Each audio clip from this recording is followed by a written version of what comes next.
that. They did? No, they didn't. It's mathematically impossible for them to fall below 6th place. Oh, yeah. Yeah, it is.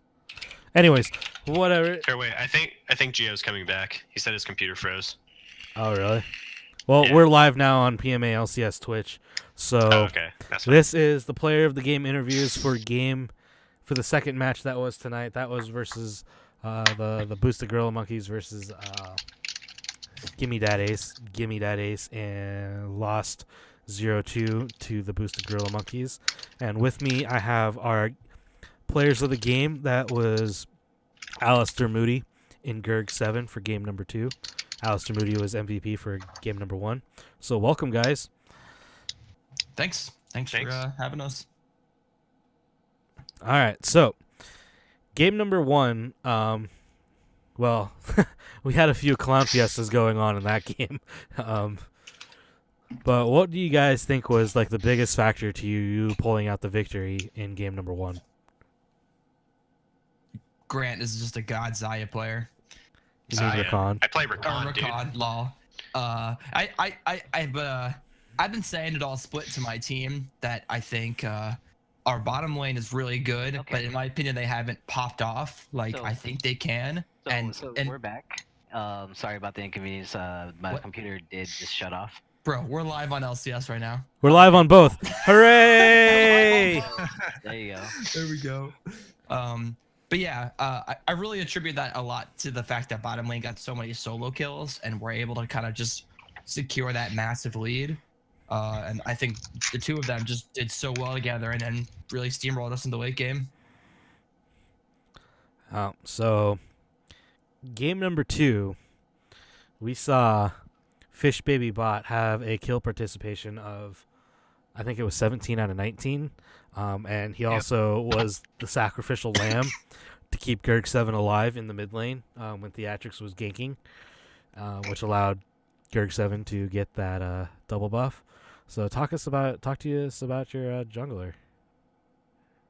Well, I think the nice part about Jarvan is that he just ults someone and then I can just ult like immediately. And so I think we kind of really played to that a lot. Like Max ganked the first time and Sandilio burned his flash and then I was like, Max, come again. And then Max came again and he burned his stopwatch and I was like, Max, come again. And because it works. I mean, it's 100% works every time he does it. We know it's gonna work.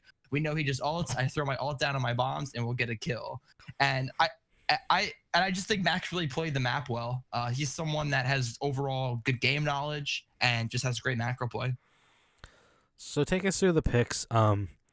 I noticed that in game number 2, they 3-banned Grant, took away Rakan, I think Alistair, and there was one more.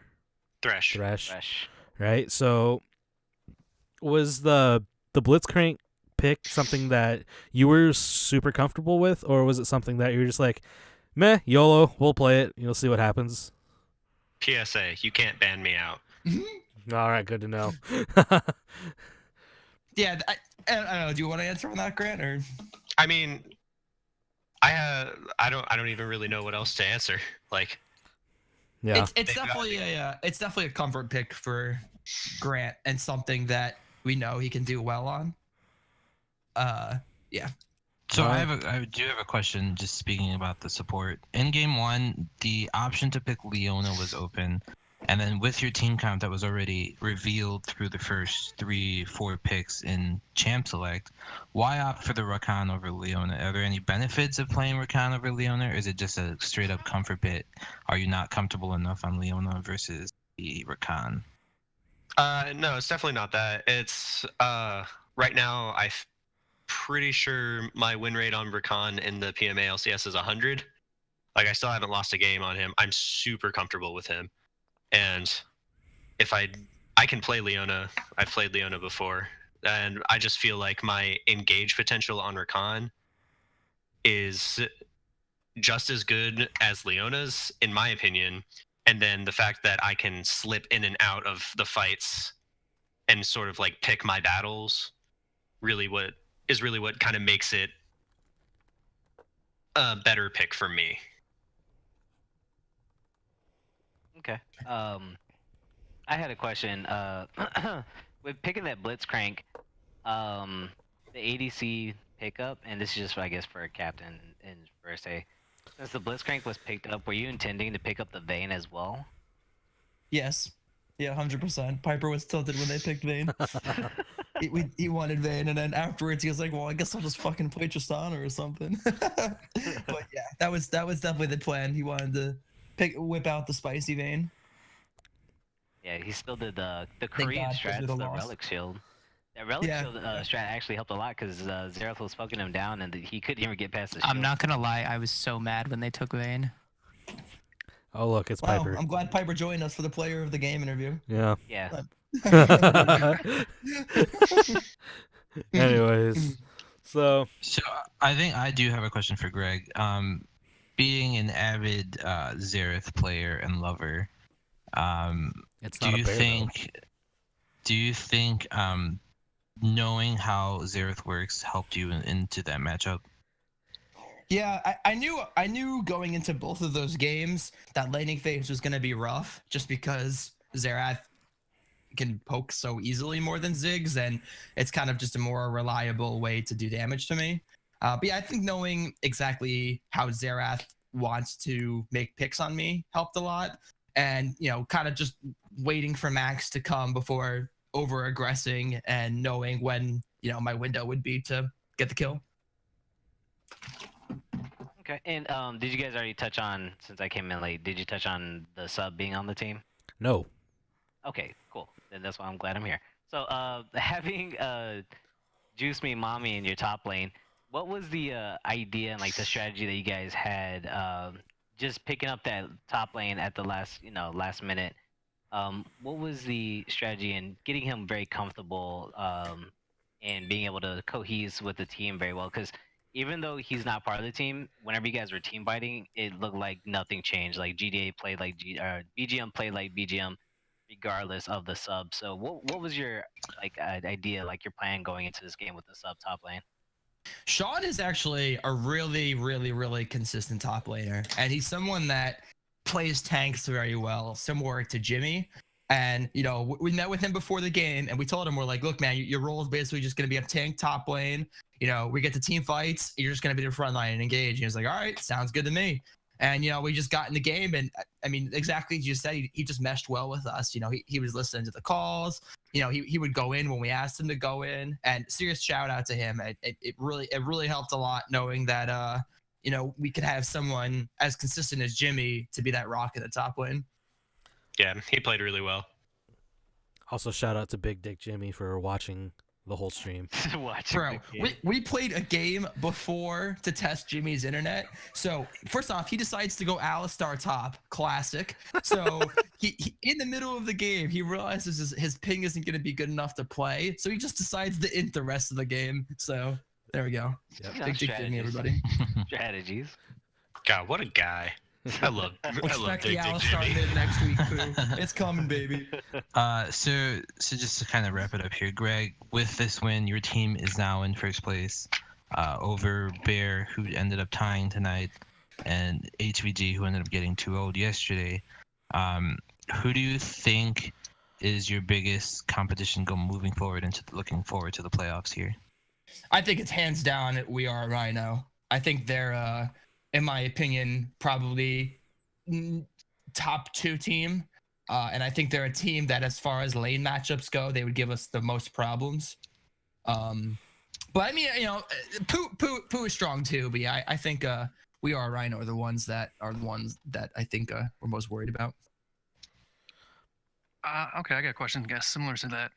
Who do you think in the lower tier teams, which team do you think has the potential to become a dark horse and cause some serious upset once playoffs come around?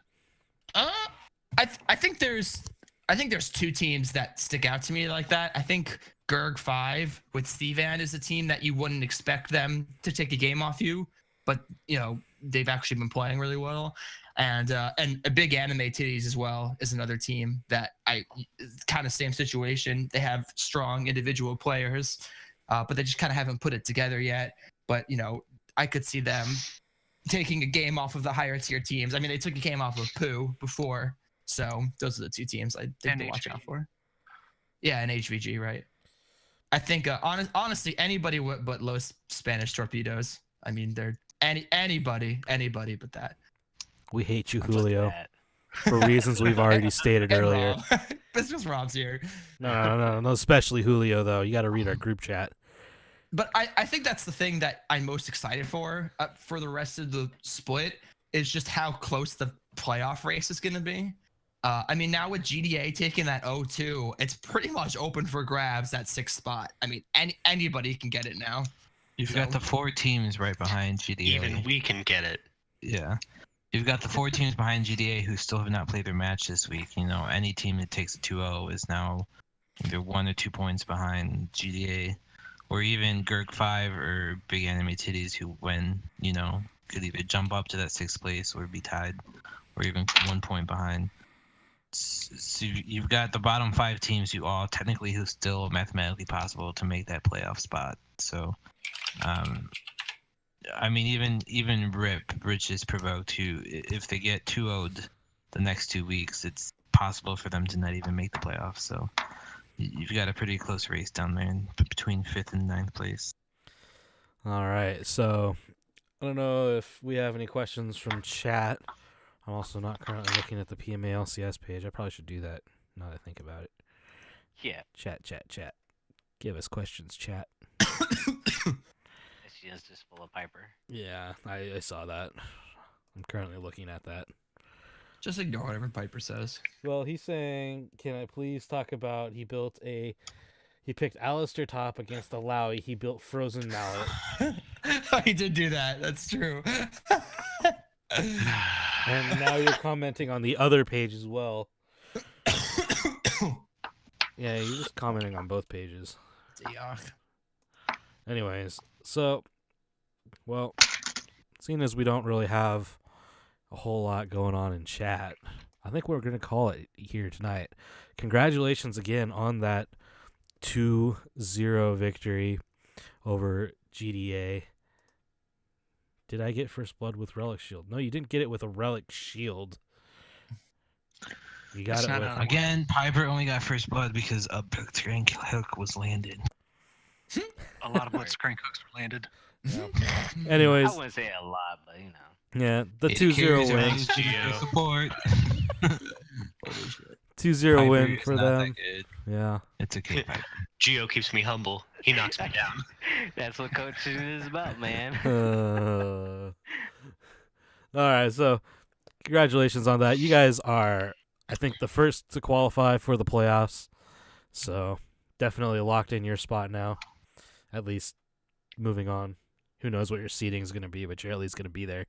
So there's that. So yeah, congratulations. We're going to call it a night. Thank you. Our next set of games are coming Saturday evening. I'm not entirely sure. I just know when I play. When does everybody else play? I have them up on We've got- BGM, if only we kept that up. It's a Saturday, January 6th, 6 p.m. Eastern Standard Time. BAT versus Los Spanish Torpedoes. Another game Saturday as well. It's going to be Slabnut Magoos versus Gurg 5, Saturday, January 6th at 10 p.m. Eastern Standard Time. All right, so check back in with us that day. Give us a like or follow on Facebook or Twitch, right? Then you'll get all the notifications of when we go live. Don't forget, you can subscribe to our channel. Every little bit of that we appreciate. 50% of it goes to the Symphonian Education Foundation, and then 50% comes to us as a prize pool. Anyways, it's been wonderful. My name's Fleeing Panda. I was casting this match with Rob and Jaundice Hey. and Jingo Unchained. Hey, Wishing you all a good night. Peace out. see ya.